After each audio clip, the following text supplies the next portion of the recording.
নমস্কার। কবিতা পাঠের সময় এখন। আমরা কবিতা পাঠে ছিলাম, আমরা কবিতা পাঠে আছি এবং আমরা কবিতা পাঠে থাকব। আজকে কবিতা পাঠ পর্বের এই ভিডিওতে আমি আমার কবি বন্ধু উৎপল সাহার একগুচ্ছ কবিতা পড়ব। প্রায় সরল হয়ে এসেছি। এই সিরিজের কয়েকটি কবিতা 1, 2, 3, 4 দ্বারা সংখ্যায়িত। প্রায় সরল হয়ে এসেছি, উৎপল সাহা। প্রায় সরল হয়ে এসেছি। 1 নম্বর।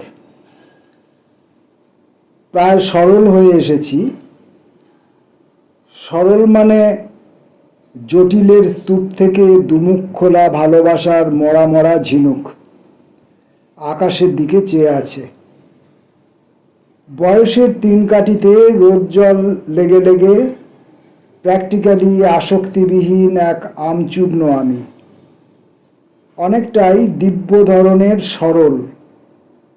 কোনো কাজেই আমার আর কোনো গতিবিধি নেই। সড়ক, কানা গলি, কেউ কারো ইজ্জত সেভাবে রাখেনি। 2, আদিবাসীদের বন রক্ষার মতো সর্বত্র ধর্ষণের পর মৃতদেহ লোপাটের মতো কালো কালো ওই দিবসগুলোতে আমাকে দেখতে পাও তোমরা?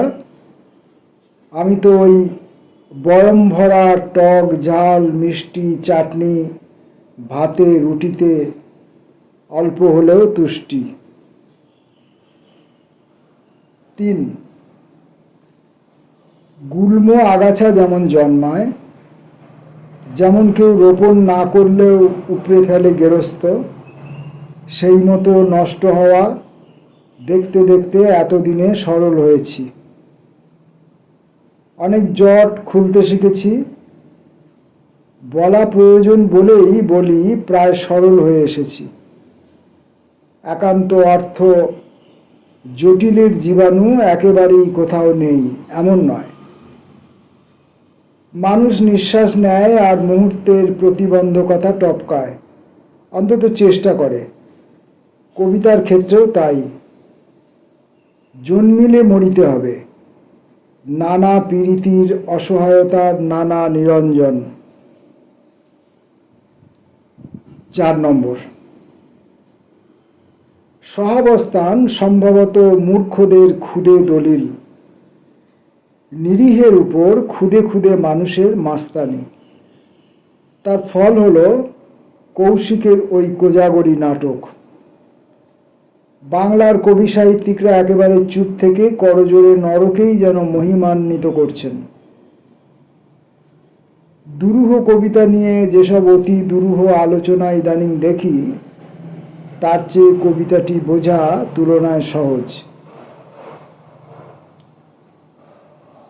5 নম্বর। অমরাবতীতে অমর নামের কেউ আছে কিনা জানি না। খাঁচা জানি, পলাতকদের সংখ্যা গুনে রাখিনি। আসলে খোলা খাঁচায় কারা থেকে গেল তার হিসেবও রাখিনি। যারা আদর জোগাড় করেছে বড়, কাগজগুলোতে তারই নানা অছিলায় এই বসন্তে নাচবে ঘুঙুর বেঁধে লিটল ম্যাগাজিনে।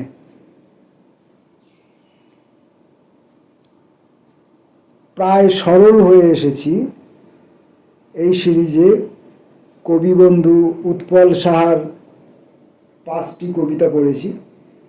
আশা করি নির্ভুল পড়তে পেরেছি, কিন্তু নির্ভুল প্রায়শই আমার দ্বারা হয় না।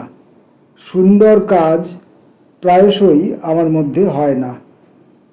পরিপূর্ণ হয়ে ওঠা প্রায়শই আমার ক্ষেত্রে অসম্ভব। তাই ধরে নিতেই হবে যে বন্ধুর কবিতাগুলো পড়তে গিয়েও আমি কোথাও কোথাও হয়তো অনিচ্ছাকৃতভাবে ভুল করেই ফেলেছি। সকলের কাছে ক্ষমা চেয়ে রাখি। নমস্কার।